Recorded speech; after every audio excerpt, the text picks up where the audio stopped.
Pria mesum ini, dia sebenarnya memanfaatkan kesempatan ini untuk membantu gadis itu memperbaiki teleponnya. Diam-diam memasang aplikasi pelacakan di dalamnya. Kemudian tambahkan informasi gadis itu. Sinkronkan semuanya dengan ponsel Anda. Mengapa dia melakukan ini? Karena dia mempunyai tujuan yang lebih menakutkan. Gadis itu lugu dan murni. Tidak mengetahui bahwa mimpi buruknya akan segera datang. Begitu gadis itu pergi, ponselnya langsung menyala. Dia bisa melihat semua yang dilakukan gadis itu. Bahkan kameranya dikendalikan olehnya. Hanya beberapa hari, dia memiliki semua informasi tentang gadis itu. Rencananya, itu untuk membunuh seluruh anggota keluarganya. Tiemai bersiap untuk tidur. Sesosok tubuh lewat di luar jendela. Lalu dia mendengar seseorang mengetuk pintu. Gadis ketakutan. Dia juga segera mengeluarkan senjatanya untuk membela diri. Saat dia melihat pintu dibuka, sebuah ponsel dibawa ke dalam kamar.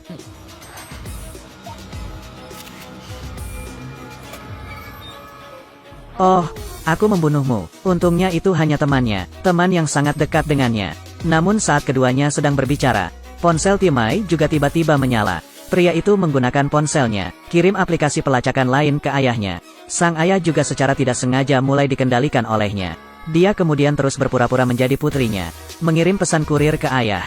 Begitu saja, ketika sang ayah keluar untuk mengambil barang, dia membuatnya pingsan dari belakang. Tunggu sampai dia bangun, menemukan dia diculik ke kamarnya. Dia kemudian menggunakan ponsel ayahnya, kirim pesan ke rumah ke Tiemai. Karena pelaku sedang berada di rumah bapaknya, baru tidak menimbulkan kecurigaan orang lain.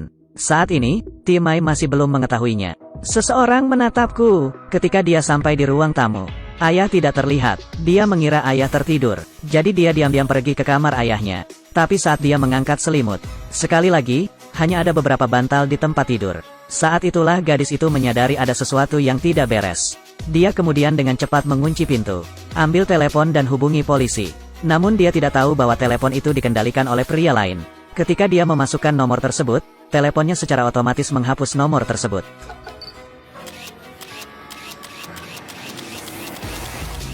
Tiemai sangat ketakutan. Dia segera membuang ponselnya. Setelah gadis itu tenang, dia ingin melarikan diri.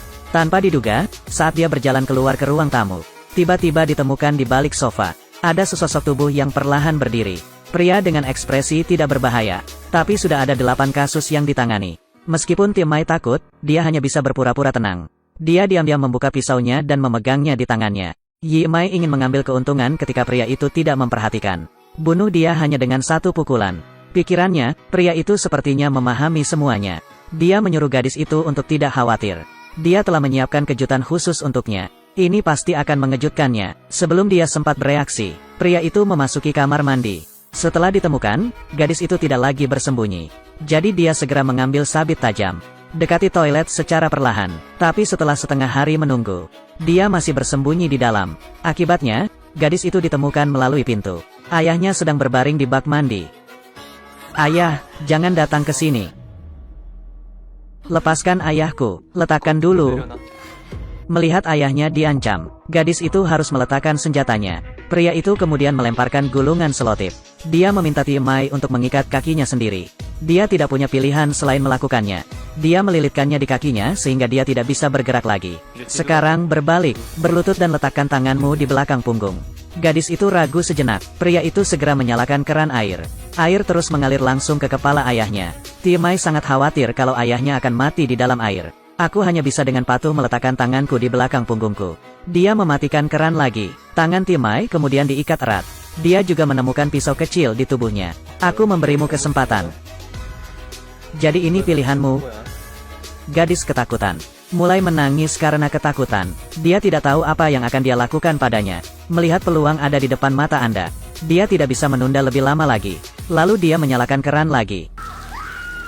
Ayah, tidak mungkin. Apa yang harus saya lakukan? Bajingan, biarkan aku pergi, bajingan. Melihat gadis itu menangis dengan sedihnya, dia mematikan keran lagi. Saat ini permukaan air telah mencapai mulut ayahnya. Jika dia menambahkan sedikit air lagi, ayahnya pasti akan mati. Tiemai memohon pada pria mesum ini. Selama dia membiarkan ayahnya pergi, dia akan melakukan apapun yang diinginkan ayahnya. Mendengar gadis itu berkata demikian, dia akan melakukan apapun yang dia inginkan. Dia segera mengubah nadanya menjadi nada lembut. Setuju dengan apapun. Saya setuju.